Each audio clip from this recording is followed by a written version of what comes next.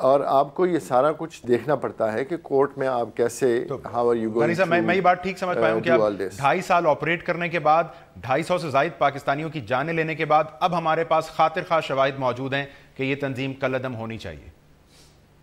I hope کہ یہ جو ہم نے بھیجا ہے اور منسٹری اس کو پرسکرائب کر دے and they don't go to the court. وہ سارا کچھ آپ کو کرنا پڑتا ہے. یہ جتنا بھی اس کا پروسیس ہے, this is not an easy thing to do. Even کسی انڈیویجول کو بھی جب آپ پرسکرائب کرتے ہیں, there is a procedure in دا لا, اور وہ پروسیجر سارا آپ کو فالو کرنا پڑتا ہے. وہ اگر آپ نہیں کریں گے, any time that decision can be reversed, اور پھر اس کا دوبارہ سے وہ سارا پروسیس شروع کرنے میں اٹ ول ٹیک another وہ پورا پروسیجر آپ کو فالو کرنا پڑے گا. میرے پاس ویسے یہ فہرست ہے منسٹری آف انٹیریئر کی جانب سے بینڈ آرگنائزیشنز کی. آپ کے علم میں کیا ہے اہل سنت والجماعت WJ بینڈ تنظیم ہے پاکستان میں؟ جی ہاں. اور آپ کے علم میں ہے 28 اکتوبر کو انہوں نے ایک جلسے کا انعقاد کیا اسلام آباد میں؟ جی, اس کا وی ہیو آسکڈ جو ایڈمنسٹریشن ہے ان سے ہم نے کہ وائی دس واز الاؤڈ. ان کا رسپانس ابھی تک ہمارے پاس آیا نہیں ہے. Once we get that off the cuff تو آئی ڈونٹ ریمبر, لیکن میرے خیال میں 28 کو یہ ہوا تھا. اینڈ مے بی یہ few days back when we found out کہ یہ ہوا ہے, سو وی آسکڈ دیم کہ کیوں اس کو پرمیشن دی گئی. اور سر اس کا مطلب ہے اس تنظیم کا جلسہ کرنا وہ بھی اسلام آباد میں کسی طور پر قانونی تو نہ ہوا؟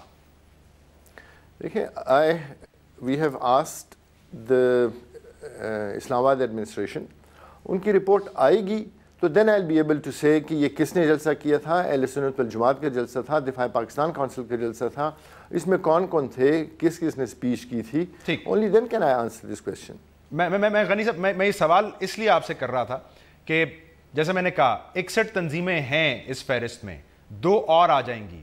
سو ان کی زمینی صلاحیت, جو زمینی صورتحال یا حقیقت ہے, اس پر کہاں فرق پڑتا ہے؟ ہمیں 2.5 سال لگے ایک تنظیم کو پہچاننے میں, اس کے ارادے جانچنے میں. جو آلریڈی تنظیمیں ہیں بادی نظر میں وہ سہولت کے ساتھ جلسے کرتی پھر رہی ہیں. سو سوال اپنی جگہ موجود ہے کہ لسٹ میں نام آنا ایک جانب, فرق کہاں پڑتا ہے, زمینی صورتحال کہاں بدلتی ہے؟ غنی صاحب جی بالکل, میں اس پہ آپ کو بتا دیتا ہوں کہ یہ ابھی میں یہ تو نہیں کہوں گا کہ جب سے میں نے چارج لیا ہے, بٹ اگر آپ پچھلے چند مہینوں میں جو نیکٹا نے اس سلسلے میں کام کیے ہیں, I think someone somewhere should appreciate those steps that have been taken. اگر وہ 4th schedulers کے بارے میں ہے اور اگر وہ ان تنظیموں کے بارے میں ہے تو بہت سارا کام ہو رہا ہے. قانون ہر ایک چیز کا موجود ہے. The thing that is wrong is the implementation of those rules. وہ اپلائی نہیں ہو رہے. تو اپلیکیشن جتنی ہے, اگر آپ 4th schedulers کا دیکھیں, وہ ساری application is the provinces and now they have started working. اور اگر آپ جو اسٹیٹ بینک نے کیا ہے, یہ جو باقی پروونسز میں جو کام شروع ہوا ہے, وہ آپ دیکھیں گے کہ اس کے بہت جلد نتائج آئیں گے. بلکہ میں اگر آپ کو یہ بتا دوں کہ اس کے نتائج آلریڈی آنا شروع ہو گئے ہیں. There are people running around کہ ہمارے اکاؤنٹس فریز ہو گئے ہیں اینڈ دے کی ناٹ آپریٹ. اسی طرح باقی جو پابندیاں ہیں, ان کی ٹریول کے اوپر پابندیاں ہیں, they are going to be enforced. ان کے اپنا جو ایریا آف jurisdiction ہے وہ چھوڑنے کے, those are going to be enforced and people are going to feel the pressure. بہت جلد اب آلریڈی دیکھنا شروع کر دیا ہے آپ نے. جو ہمارے پاس اطلاعات ہیں, آپ اس کمیشن کے آگے پیش ہوئے جس نے یہ جو سانحہ ہے کوئٹہ تھا 8 اگست کا, اس کی تحقیقات کر رہا تھا. آپ نے کہا وہاں پر کہ نیکٹا جو کر سکتا ہے کر رہا ہے, لیکن آپ نے پھر نشاندہی کی کہ نیکٹا کے اختیارات زیادہ نہیں ہے. نیشنل الیکشن پلان پر عمل درآمد کی بات آئی, آپ نے کہا صوبوں کی ذمہ داری ہے. کمیشن نے کہا کہ کرائم کا ڈیٹا آپ نے کہا صوبوں سے درخواست کر رکھی ہے, صوبوں نے ابھی تک بھیجا نہیں ہے. سو بظاہر نیکٹا کے اختیارات کا مسئلہ آن گوئنگ ہے, یہ آپ کی کارکردگی کو ہیمپر کر رہا ہے. پہلی بات تو یہ ہے کہ یہ جو کمیشن ہے اس کی رپورٹ آنے تک وی شوڈ ناٹ کمنٹ کہ میں نے ادھر کیا کہا تھا اور انہوں نے کیا کہا تھا. دوسری بات یہ ہے کہ NACTA does not deal with the day to day crime, اور جو روٹین کرائم ہوتا ہے اس سے بھی ہمارا کوئی تعلق نہیں ہے. And I don't recollect if any question was asked about it. So let's keep the inquiry commission to one side کہ انہوں نے کیا تھا. جہاں تک میرے اختیارات کا تعلق ہے, سو دیر از نو پرابلم. میرے اختیارات ڈٹرمن کرتا ہے میرا ایکٹ. نیکٹا کا جو ایکٹ ہے وہ میرے اختیارات ڈٹرمن کرتا ہے، اس کے مطابق میں چلتا ہوں. جو چیز میرے ایکٹ میں لکھی ہوئی ہے اس پہ میں کام کرتا ہوں. I don't go step out of that and I don't take any responsibility which is not prescribed in the act. میں اس پہ آپ ہی کہہ رہے ہیں ابھی اختیارات کا مسئلہ نہیں. جاتے جاتے غنی صاحب، نیشنل کاؤنٹر ایکسٹریمزم پالیسی جس کے لیے ایک آپ اسٹیئرنگ کمیٹی بھی نیکٹا نے فارمولیٹ کی ہے، اور جو تھیمز ہیں اس کے ایکسٹریمزم کاؤنٹر ایکسٹریمزم پالیسی کے، نیشنل سیکیورٹی کا کانسیپٹ اس میں بظاہر سر فہرست رکھا گیا ہے. تو سر مجھے ذرا بتائیے یہاں پر نیکٹا کا کام محض ریکمنڈیشنز کی حد تک ہی ہوگا؟ کیونکہ ہمارے ہاں تو نیشنل سیکیورٹی جیسے ایشو پر تعریف آج تک شاید کوئی حتمی بن ہی نہیں سکی ہے، یا آپ کو جو پالیسی آپ بنائیں گے، جو ڈیفائن آپ کریں گے نیشنل سیکیورٹی کو، اس کو امپلیمنٹ اور انفورس کرنے کا بھی کوئی اختیار ہوگا؟ اگر آپ ایکٹ پڑھیں، اینڈ آئی ایم شیور آپ نے پڑھا ہوگا، اس میں ہے کہ ہم نے نیشنل پلانس آف ایکشن بنانے ہیں، ہم نے پالیسیز بنانی ہے to counter terrorism and counter extremism, اور اس پہ پھر ان کی مانیٹرنگ کرنی ہے ہم نے. اور وہ جو مانیٹرنگ رپورٹس ہیں وہ فیڈرل گورنمنٹ کو دینی ہے کہ اس پہ اتنی ہو رہی ہے، اس پہ ایکشن ہو رہا ہے، امپلیمنٹیشن ہو on those strategies and on those plans. اور پھر کیوں آپ کہ میں یہ you should have asked this question in the beginning, اور یا مجھے شروع میں، that NACTA has no operational arm. نہ ہمارے پاس اپنا امپلیمنٹیشن کا کوئی میکینزم ہے. جتنے بھی پروونشل اور فیڈرل ادارے ہیں، پروونشل حکومتیں اور فیڈرل ادارے، وہ سب یہ امپلیمنٹیشن کرتی ہیں. And we monitor national action plan کو. اگر آپ دیکھتے ہیں، there is nothing that the NACTA is implementing. NACTA is only monitoring جو بھی پروگریس ہے، and it is also a coordinating body, بتاتی ہے کہاں پہ پرابلم ہے، کسی پروونس کو پرابلم ہے. So in the same manner جو نیشنل کاؤنٹر ایکسٹریمزم پالیسی بن رہی ہے، which we hope by the end of this year or early next year we'll have the policy, اور اس میں جو اسٹیئرنگ کمیٹی کا رول ہے، اس پالیسی کے اندر اس کا امپلیمنٹیشن میکینزم ہوگا، and the steering committee would be responsible for implementation or monitoring of this policy. احسان غنی صاحب بہت شکریہ. ناظرین، نیشنل کوآرڈینیٹر احسان غنی صاحب فرما رہے تھے کہ 2 مزید تنظیموں کو کل عدم قرار دینے کی درخواست منسٹری آف انٹیریئرز کو کی گئی ہے. ہم یہ امید کرتے ہیں کہ ان 2 تنظیموں کو کل عدم قرار دیے جانے کے بعد صرف جو کل عدم تنظیموں کی فہرست ہے اس کے حجم میں اضافہ نہ ہو. ہم عملاً یہ دیکھیں کہ پاکستانیوں کی زندگی اس اقدام سے محفوظ ہوئی ہے. ان تنظیموں کو کام کرنے میں رکاوٹ آئی ہے، وہ کام نہیں کر پا رہی ہیں. یہ زمینی صورتحال میں تبدیلی آئے گی تو مانا جائے گا کہ تنظیموں کو کل عدم قرار دینے کا کوئی حقیقی فائدہ حاصل ہو رہا ہے. آج کے پروگرام سے ناظرین اتنا ہی. پروگرام دیکھنے کا بہت شکریہ.